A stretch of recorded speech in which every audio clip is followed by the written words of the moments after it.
ជាប្រយ័ត្នប្រយែងក្នុងការបញ្ជាក់ជំហររបស់ខ្លួននៅពេលដែលក្រុមប្រចាំប្រទេសរួមទាំងសហរដ្ឋអាមេរិកបានបញ្ជាក់ពីការវាយប្រយុទ្ធក្រុមអ៊ីស្លាមជលនិយម ISIS នៅតំបន់មជ្ឈមបូព៌ាលោកសុកខេមរានៃ VOA ពីរដ្ឋធានី Washington រាយការណ៍ថាក្រមមន្ត្រីកម្ពុជាបានបញ្ជាក់ថាកម្ពុជា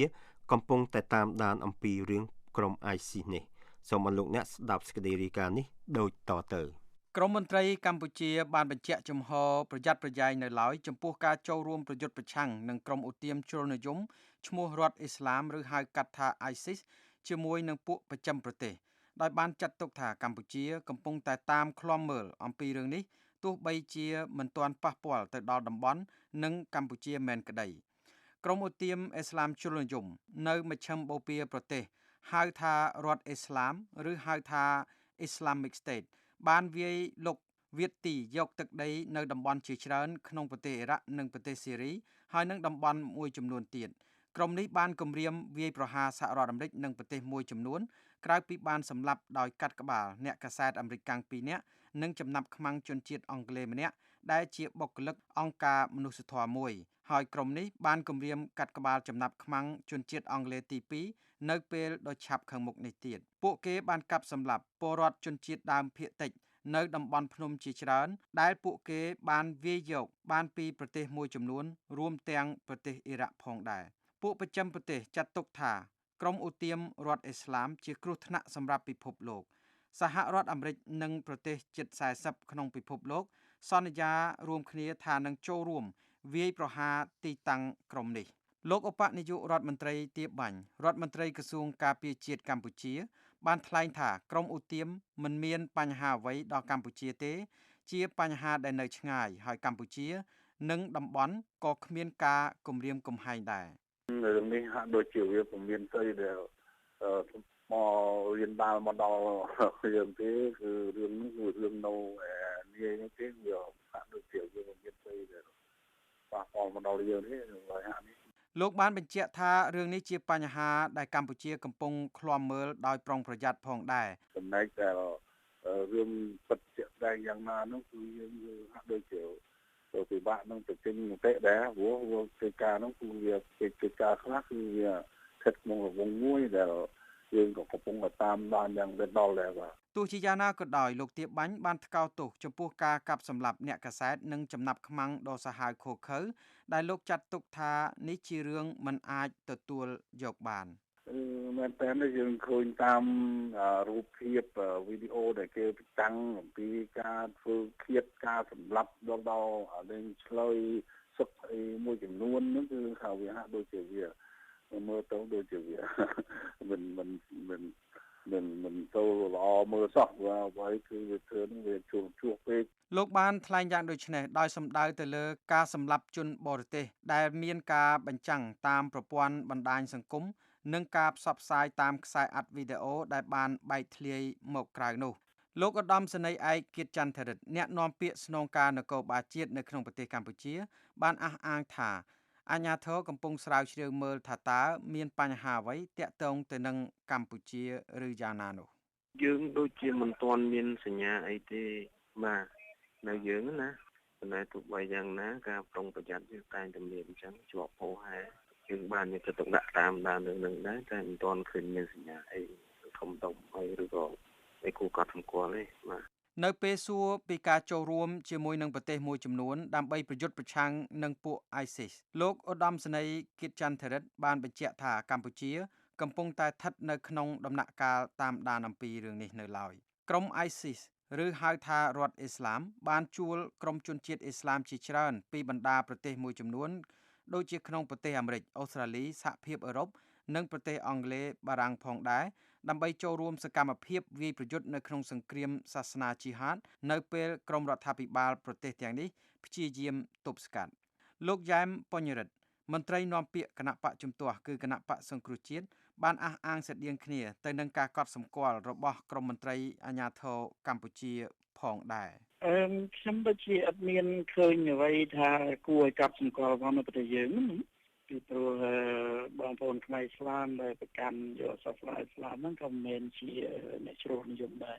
តែចឹងទៅខ្ញុំគេឃើញដូចជាមិនមានអីជាបញ្ហាគួរឲ្យកត់សម្គាល់នោះដែរ ទោះជាយ៉ាងណាក៏ដោយនាយករដ្ឋមន្ត្រីអង់គ្លេស David Cameron បានបដិញ្ញាវាយប្រហារក្រុម ISIS ឬក្រុមរដ្ឋអ៊ីស្លាមដោយបានថ្លែងក្រោយការសម្លាប់ជនជាតិអង់គ្លេសនៅចុងសប្តាហ៍កន្លងទៅថាការវាយប្រហារក្រុម ISIS នេះ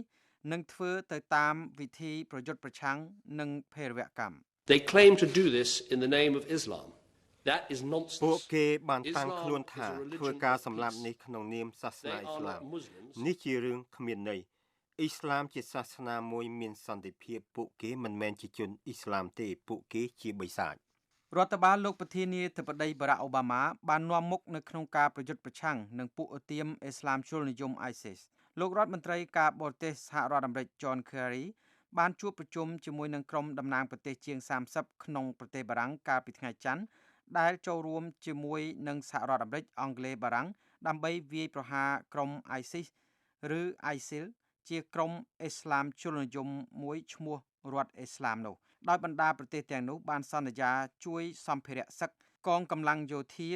ការស៊ើបការសម្ងាត់និងបញ្ហាបច្ចេកទេសជាដើមជាមួយគ្នានេះដែរលោកនីចរិយាប្រធានក្រុមអ្នកស៊ើបអង្កេតសមាគមសិទ្ធិមនុស្សអាត60បានអះអាងថាជាការគ្រោះថ្នាក់និងការលំបាកនិងងាយយល់ច្រឡំថាជាសង្គ្រាមសាសនានៅពេលដែលអន្តរជាតិនិងក្រុមអ៊ីស្លាមជ្រុលនិយមនៅមជ្ឈិមបូព៌ាប្រទេសប្រឈមមុខដាក់គ្នាដូចនេះបើសិនមកមានការលូកដៃជ្រៅរហូតដល់មានការ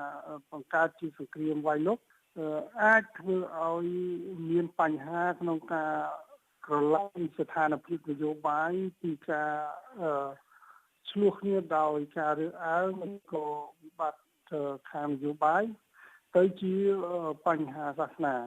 លោកថ្លែងថាការយល់ច្រឡំថាជាសង្គ្រាមសាសនាដែលជាបញ្ហាធំជាងសង្គ្រាមនយោបាយនោះអាចនឹងមានគ្រោះថ្នាក់កាន់តែខ្លាំងឡើងហើយនឹងពិបាកនឹងបញ្ចប់បញ្ហានេះរាយការណ៍ពីរដ្ឋធានី Washington ខ្ញុំសុកខេមរា VOA ក្នុងការផ្សាយរបស់យើងនៅរាត្រីនេះសូមអស់លោកអ្នករងចាំស្ដាប់សេចក្តីរាយការណ៍ពីប្រទេសកម្ពុជាអាស៊ីនិងពិភពលោកសូមអរគុណតទៅនេះលោកឈឹមសមេតសូមជូនព័ត៌មានពិភពលោកសង្ខេបសូមជើញបាទអរគុណអ្នកបំផ្ទុះគ្រាប់បែកអត្តឃាតតាលីប៊ាន់ម្នាក់បានសម្លាប់ទាហានសហរដ្ឋអាមេរិក2នាក់និងទាហានពលរដ្ឋម្នាក់កាលពីថ្ងៃអង្គារនៅក្នុងការវាយប្រហារមួយលើក្បួនកងវ៉មួយរបស់អង្គការឧតង់នៅក្នុងរដ្ឋធានីកាប៊ុលនៃប្រទេសអាហ្វហ្គានីស្ថានការផ្ទុះគ្រាប់បែកនេះបានកើតមានឡើងនៅលើផ្លូវធំភ្ជាប់ស្ថានទូតសហរដ្ឋអាមេរិកទៅនឹងចំណតយន្តហោះក្រុងកាប៊ុលមានជនស៊ីវិលយ៉ាងតិចណាស់13នាក់បានត្រូវរបួសនៅពេលអ្នកបំផ្ទុះគ្រាប់បែកនេះបានបើកឡានមួយគ្រឿងផ្ទុកពេញដោយគ្រឿងផ្ទុះសម្រុកចូលក្នុងក្បួនកង្វល់នេះ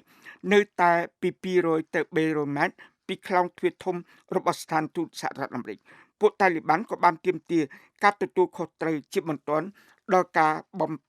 ផ្ទុះគ្រាប់បែកវាយប្រហារនេះ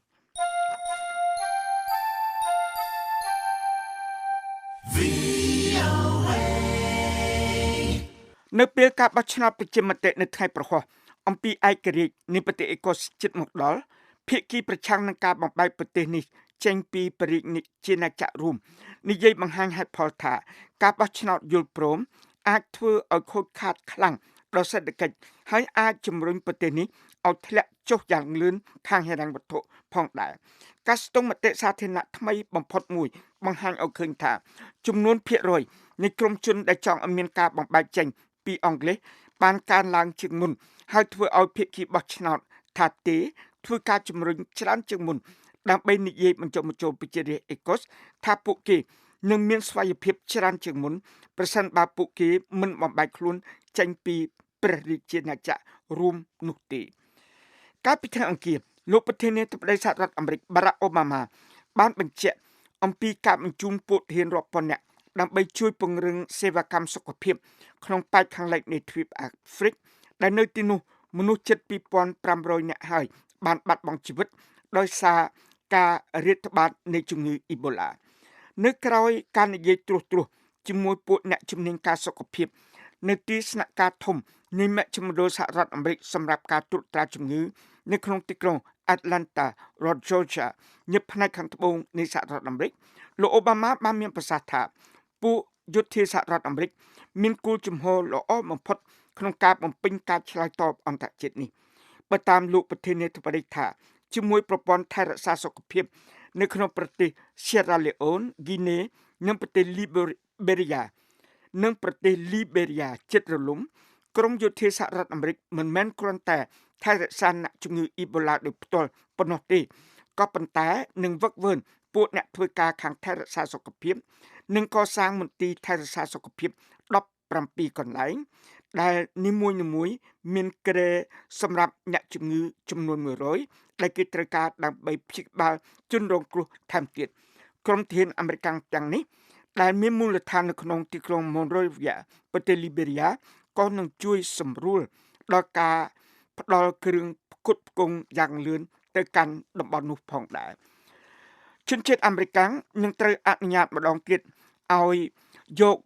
កុមារវៀតណាមជាកូនចិញ្ចឹម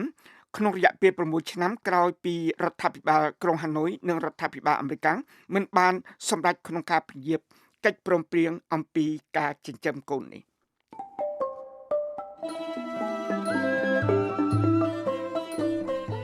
កម្មវិធីផ្សាយរបស់ VOA សំឡេងសហរដ្ឋអាមេរិកនៅវេលាព្រឹកនេះចាប់តែត្រឹមនេះសូមអរលោកអ្នករងចាំស្ដាប់ការផ្សាយរបស់យើងខ្ញុំនៅវេលាយប់នេះពីម៉ោង 8:30 នាទីដល់ម៉ោង 9:30 នាទីតាមរលកវិទ្យុ25 32កណ្ដកសញ្ញា2និង190កណ្ដកសញ្ញា5ម៉ែត្រត្រូវនឹងកម្រិត 11565 9325 និង 1575 kHz សូមអរលោកអ្នកបានប្រកប